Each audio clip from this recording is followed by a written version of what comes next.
The Russian President Vladimir Putin has struck a very defiant note on Thursday, insisting that sanctions will actually rebound on the West and that Moscow will be able to solve its problems and Russia will emerge stronger after this crisis. He made the comments in a televised government meeting just 2 weeks after the Russian forces invaded into Ukraine. His comments, of course, were designed to reassure the people in Russia that the country can withstand what is now being described as an economic war by the West on the Russians, on their banks, businesses and the oligarchs. Russian President Vladimir Putin warned on Thursday that Russia would ultimately emerge stronger and more independent after the West imposed what he called illegitimate sanctions. Addressing a government meeting, Putin also said Moscow, which is a major energy producer, would continue to meet its contractual obligations. And he said that Western sanctions would prove self-defeating. Мы с вами хорошо знаем, они призывают своих граждан затянуть пояса.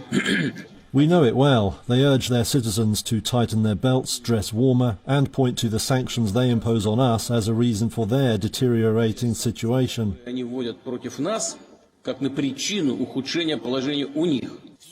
Hitting back against the West, the Russian government said earlier it had banned exports of telecoms, medical, auto, agriculture, electrical and tech equipment, among other items, until the end of the year. In total, over 200 items were included on the export suspension list, which also covered railway cars, containers and turbines. Earlier on Thursday, Kremlin spokesman Dmitry Peskov also said that Russia's economy was experiencing a shock and that measures were being taken to soften the blow from the raft of far-reaching sanctions.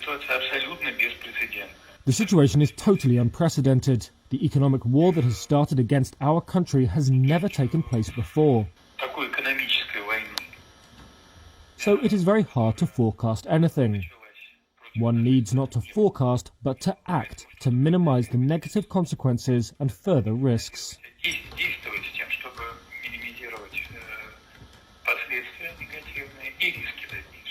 The UK sanctioned 7 more oligarchs it links to the Kremlin on Thursday. That follows 14 sanctioned by the EU on Wednesday. Meanwhile, the European Union has dashed Ukraine's hopes of becoming a member of the wealthy bloc anytime soon. This, of course, came after the European Union leaders gathered to discuss the war in Ukraine and their response to the burning questions as to how far does the EU go with the economic sanctions, how quickly should they in fact cut Russian energy imports. And it is to discuss this that all of these EU leaders that you're looking at on your screens gathered at the Palace of Versailles.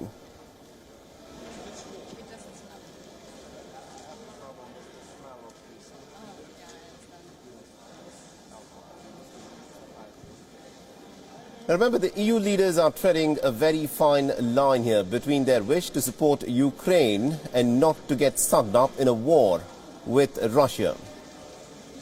Now, speaking to the reporters just before the meeting, the French President Emmanuel Macron's message to Ukraine seemed to be there is no possibility of a membership anytime soon, but then almost he said that never say never. Because remember, Ukraine has been demanding that it should be let into the NATO military alliance. It's also been demanding that it should be a part of the European Union bloc. But both these desires of Ukraine have not been met. At this point of time, EU has also made it abundantly clear that they don't want Ukraine to be on board the European Union.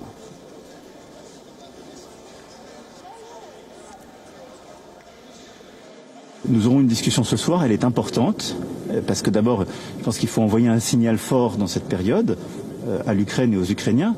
Dans le même temps, il faut que nous soyons vigilants. Est-ce qu'on peut aujourd'hui ouvrir une procédure d'adhésion avec un pays en guerre? Je ne le crois pas.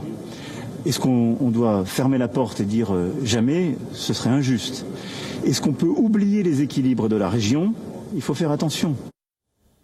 A key opponent of the EU enlargement is, of course, the Dutch Prime Minister Mark Rutte, who said that there is no fast-track procedure to join the bloc. German Chancellor Olaf Scholz has said that the EU should actually deepen its partnership with Ukraine, rather than speak of immediate membership, which he said will require the unanimity of all 27 member nations. Now, just before the summit, Emmanuel Macron and the German Chancellor Olaf Scholz had spoken to President Vladimir Putin in a joint phone call, demanding for an immediate ceasefire. And Macron admitted that he does not see a diplomatic solution to the war in the coming few days.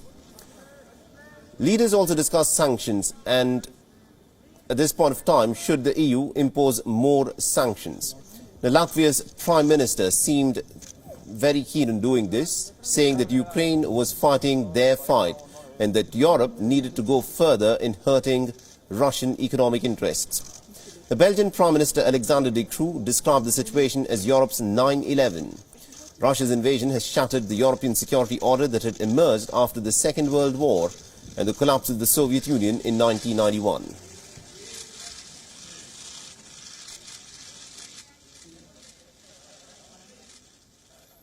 Now, Europe fears that the stand that it is taking with Russia is only likely to worsen in the coming years, and the leaders have sought to agree on how quickly they could in fact reduce imports of Russian energy, on which the bloc is very heavily reliant. And at this point of time, the EU is also looking to shore up its own defence capabilities and to stem the inflation with regards to food prices. Now remember, Europe's future is deeply entwined with this war that is unfolding in Europe. At this point of time, at least about 2 million Ukrainian refugees have poured into the member nations of the EU, and it remains to be seen as to how Europe will deal with this refugee crisis that is expected to get worse in the coming days.